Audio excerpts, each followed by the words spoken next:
He placed our hearts inside a cage made of bone. Must have known what fragile things they would be. No bigger than a man's fist, or so I'm told.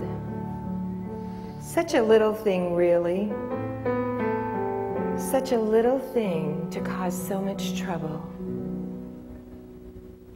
When the prophet blessed my son, he spoke of my heart too, of the pain that would pierce me like a sword. I carried my son for 9 months, but I would carry that pain for so much longer, growing inside of me, breathing and expanding inside this cage of bone. He was born to die, or so they say. It's easy to eulogize a man, I suppose, when you don't really know him, when you don't love him.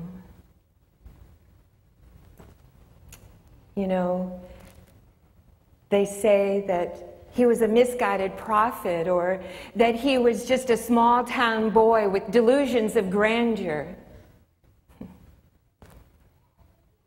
But they didn't know my Yeshua. They didn't see him walking on the hills and talking to God as if he were his friend. They didn't see him weep over the legs of a crippled girl.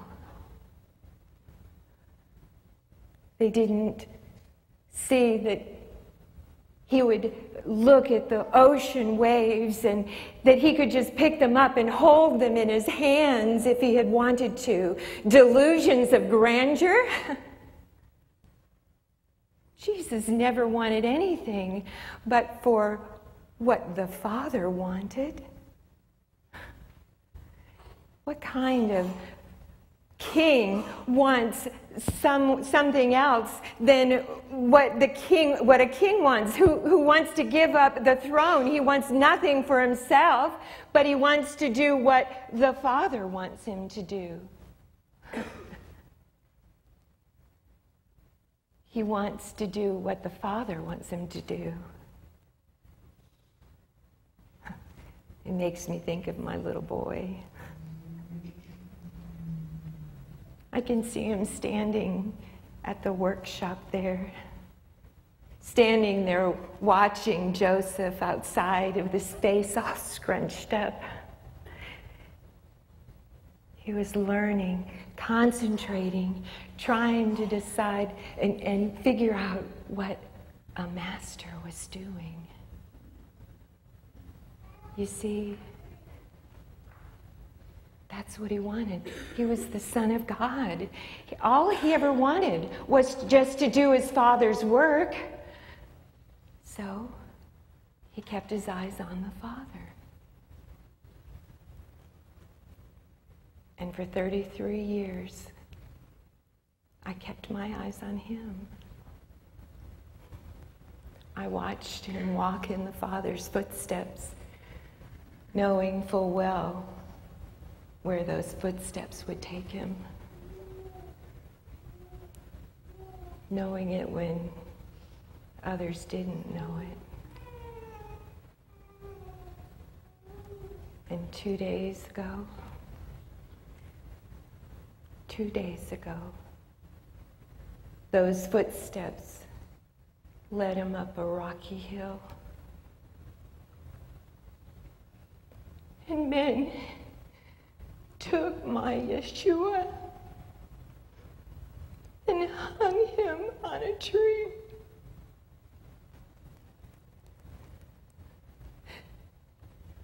I watched him helpless as he cried out to his Father. I watched until I thought that my heart would break.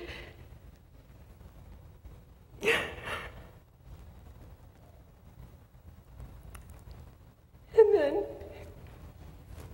they took a spear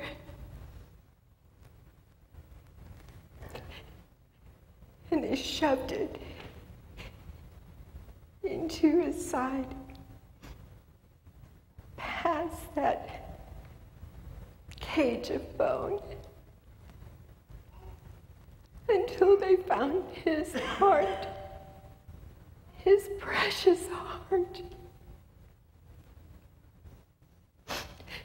That heart that only broke so many times for others, for his children.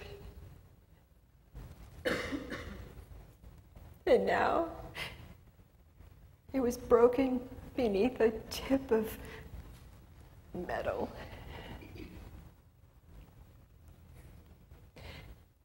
I watched while blood ran down his side,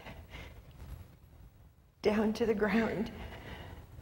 And there, as it pooled at my feet, I watched. And I wondered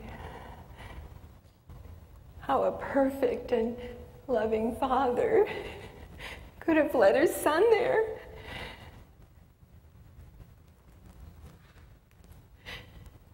I wondered what Jesus meant when he said that we should take up our crosses and follow him.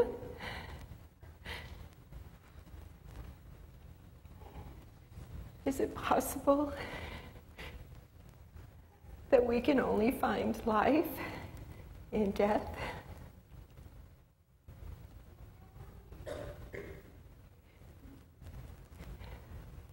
Is it possible that if we let him past these bony cages of our feeble protection, that he can too pierce our hearts?